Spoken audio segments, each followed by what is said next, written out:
Hi student, कैसे हैं आप सब। आई होप सभी अच्छे ही होंगे। बच्चों, आज हम तुम लोगों को बताएंगे use of their. Use of their.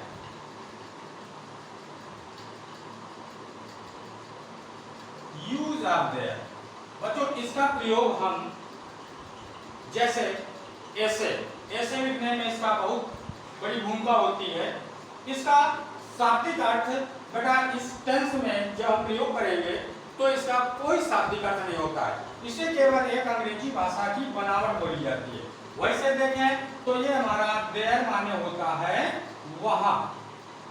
There माने वहां, ये इसका अर्थ होता है, लेकिन ये वहां का अर्थ हमारा इसके प्रयोग में नहीं किया जाता है। तो आइए समझते हैं यूज ऑफ देयर को।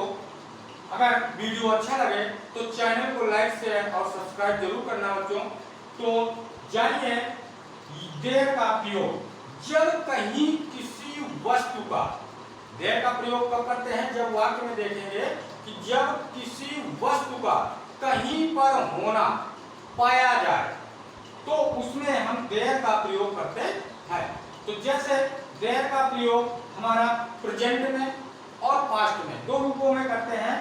जैसे हमारा प्रेजेंट के रूप में आता है तो हम वहां पर एक वस्तु के लिए इज और बहुत सारी वस्तुओं के लिए आर का प्रयोग करते हैं। उसी प्रकार से पास्ट में जो आए तो उसमें एक वस्तु के लिए वाज का और बहुत सारी वस्तुओं के लिए वेयर का प्रयोग करते हैं। इसमें हम वस्तु को देखते हैं। जैसे प्रेजेंट में देखेंगे, प्रेजेंट में जो आएगा हमारा तो वो आएगा इज, आर।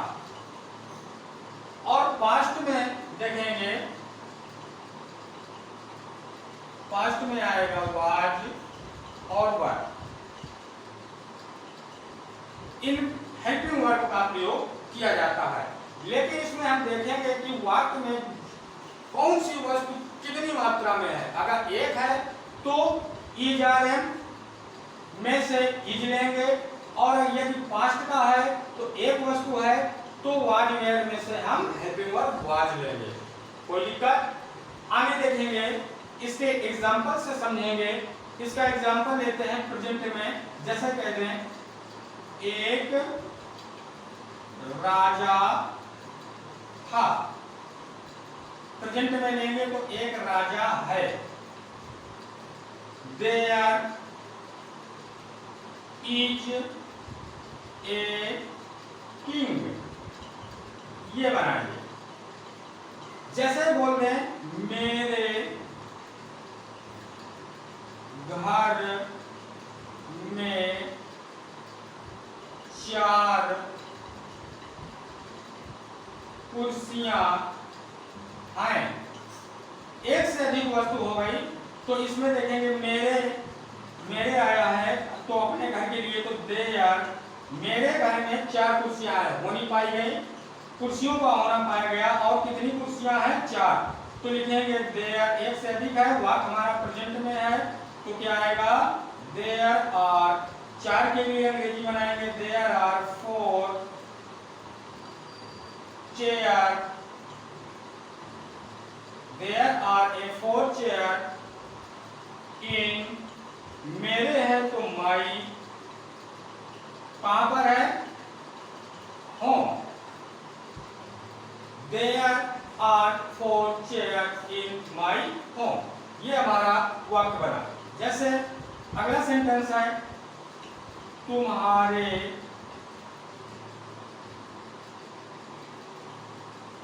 घर के सामने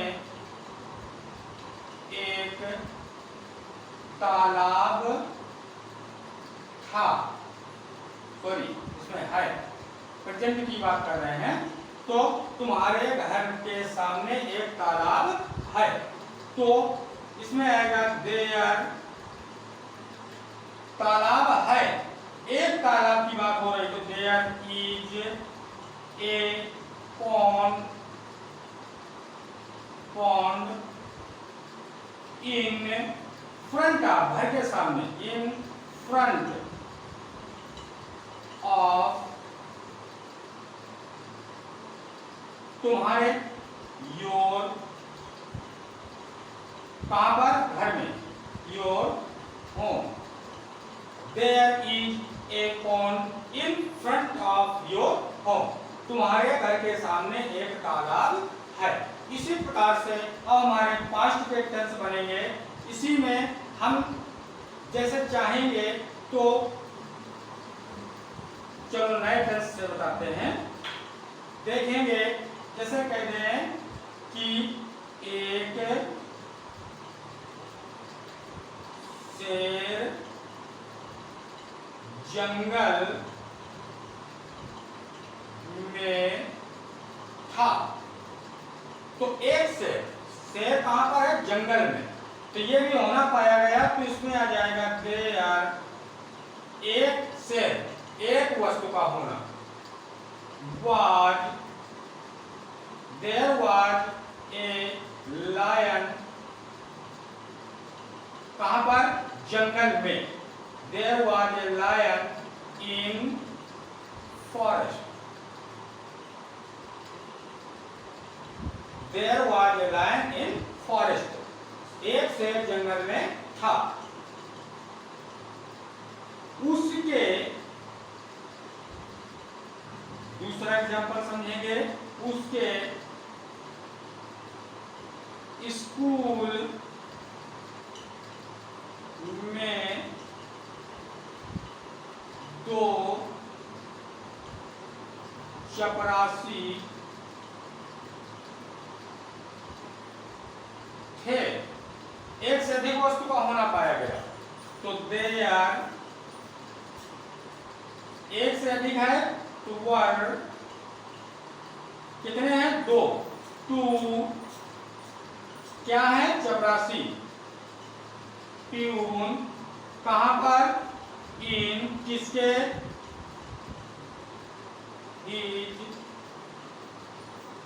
school, in his school, there were 2 peons in his school, उसके स्कूल में 2 चपरासी थे। अब तीसरा एग्जांपल समझेंगे, मेरे गांव में एक मंदिर था, देयर वाज, एक मंदिर का होना, वाज ए टेम्पल, कहां पर, मेरे, इन माई गांव, विलेज, इन माई विलेज, कोई दिक्कत। इसी प्रकार से इनके बेटा नेगेटिव सेंटेंस होते हैं। इनके नेगेटिव सेंटेंस का भी हमारा रूल्स होता है। इसमें हम जैसे इनके नकारात्मक वाक्य कहा जाए तो इनमें हम नॉट केवल नहीं लगाते हैं, इसमें थोड़ा सा अंतर होता है। इसमें क्या लगाते हैं, नो। अगर नॉट लिखेंगे तो नॉट एनी हमें जरूर लिखना पड़ेगा, नॉट के साथ एनी जरूर जोड़ना पड़ेगा, नहीं तो अगर केवल नॉट लिख देंगे तो हमारा सेंटेंस रॉन्ग हो जाएगा। तो देखेंगे इनके नकारात्मक सेंटेंस को। नकारात्मक सेंटेंस में हम बोलते हैं गुफा में शेर नहीं है, प्रेजेंट का ले रहे हैं, गुफा में शेर नहीं है, तो क्या बनेगा, एक वस्तु है गुफा में शेर नहीं है, तो देयर इज नहीं है, देयर इज नो, नो लिखते हैं इसमें नहीं के लिए, और नॉट केवल नहीं लिखते, अगर नॉट लिखोगे तो एनी लिखना पड़ेगा। और एक चीज ये याद रखना, नो के बाद एनी कभी ना लिखना, नहीं तो वो भी गलत हो जाएगा वाक्य हमारा। तो केवल नो का ही प्रयोग करेंगे, तो देयर इज नो लायन, कहां पर, गुफा में, there is no lion in the cave. दूसरा सेंटेंस देखेंगे, मेरे कमरे में घड़ी नहीं है।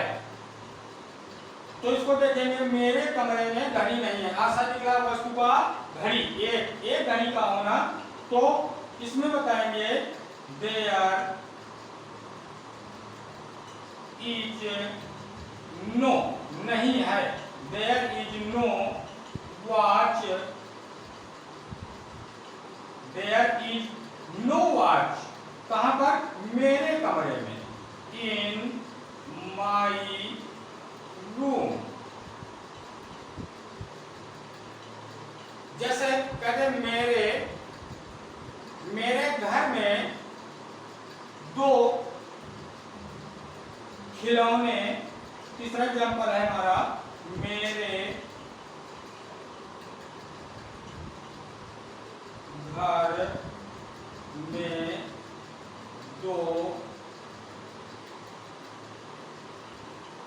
कमरे नहीं है।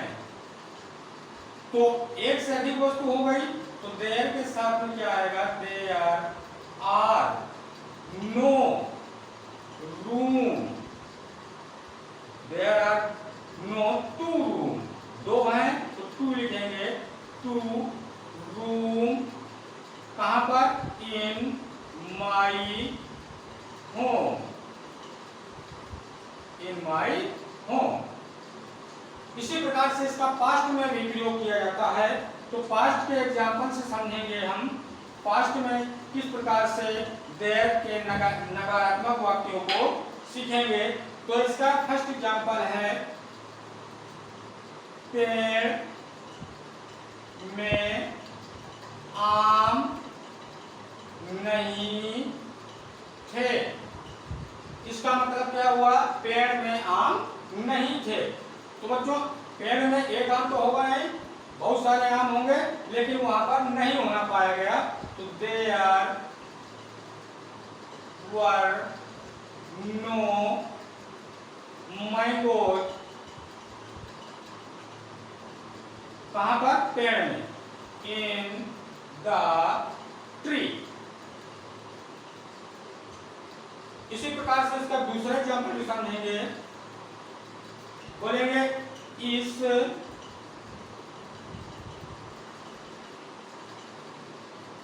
स्कूल में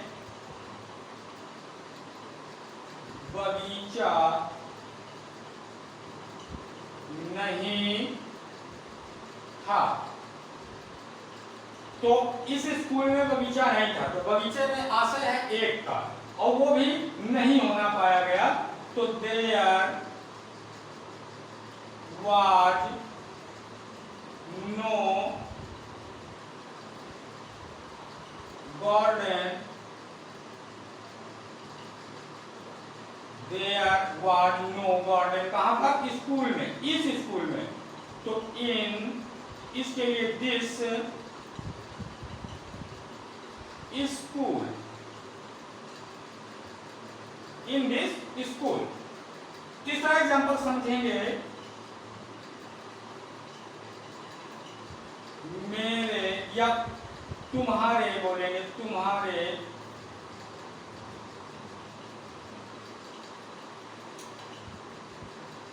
गांव में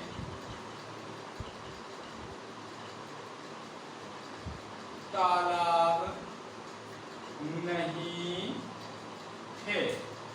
देखिए, एक से अधिक तालाब नहीं थे। तो देयर वर नो पॉन्ड, कहां पर, तुम्हारे गांव में, इन योर विलेज।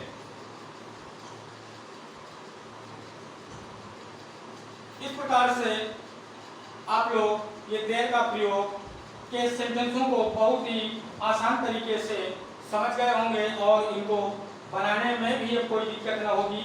आप लोग अगर ये थोड़ा सा अध्ययन कर लिया तो इससे हमें देखिए निबंध जो हमारा एग्जाम में ऐसे आता है उसे हम बहुत ही आसान तरीके से बनाना सीख जाएंगे।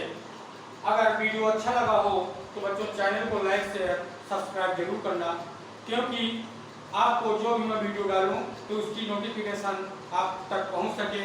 Okay, thanks.